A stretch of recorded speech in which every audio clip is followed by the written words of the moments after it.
Hey, how's it going? I'm Tim. I'm a photographer and video maker in the UK. And this series of videos is all aimed at taking beginners and improvers and helping you make your videos just look better.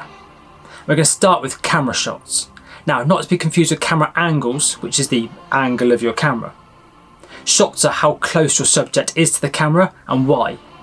So let's pop outside on the green. I've got a bit more space there to make this video. It's a bit tight in here. And let's get to it. And we'll start with extreme wide shot. Now this is super helpful for establishing shots. So I'm really small in this shot, but it sets the scene and really brings the viewer into where we are. And from here we move closer to wide shot. Now, this is a bit like the super wide or extreme wide, but you're bringing the subject, in this case me, more into the video. So we've established the scene and now you're bringing me into the shot. And we get closer again with the full shot. So this is the whole subject in the frame, with a little bit of breathing space top and bottom so you don't feel cramped. And then we get closer again with a medium full or cowboy shot. I mean, it's named after the cowboy movies. I guess you need to see the holster and all that kind of good stuff. So medium full cowboy shot. And a bit closer again is our medium shot. Now, this is great for conversational pieces between characters, and it's what I do day in, day out for clients. This kind of feels like you're talking to somebody. It's not intrusively close, but you're close enough for a conversation. So for interviews and for conversations between characters, if you're doing fictional stuff, medium shots. But then if you want to drive home a point or something's really important, you move closer for our medium close. So you had a medium shot where someone's talking to the camera, having an interview, or you're filming part of a conversation. But you want to raise how important a certain part is. So we punch into a medium close. Closer again for really important things, and that's the close-up.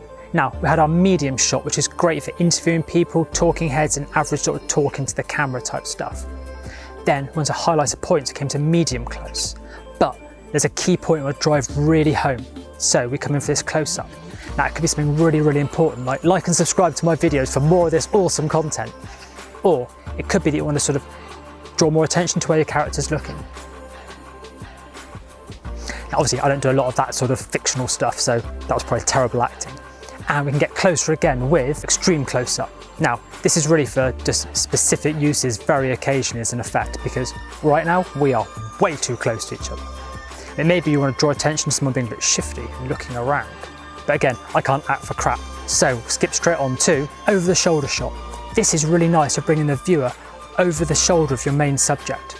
So you can follow a conversation like this. You can also see what someone's doing without it being a point of view shot. We should do a point of view shot. Hi, Carrie. Awesome. Hope that was helpful. If it was, give me a like, maybe subscribe. And we'll do some more videos that follow on from this. The next one I think will probably be angles. We've done the shots and framing things up. Let's go for camera angles next. So I'll upload that in the next couple of weeks. Until then, have an awesome week and I'll catch you later. See ya.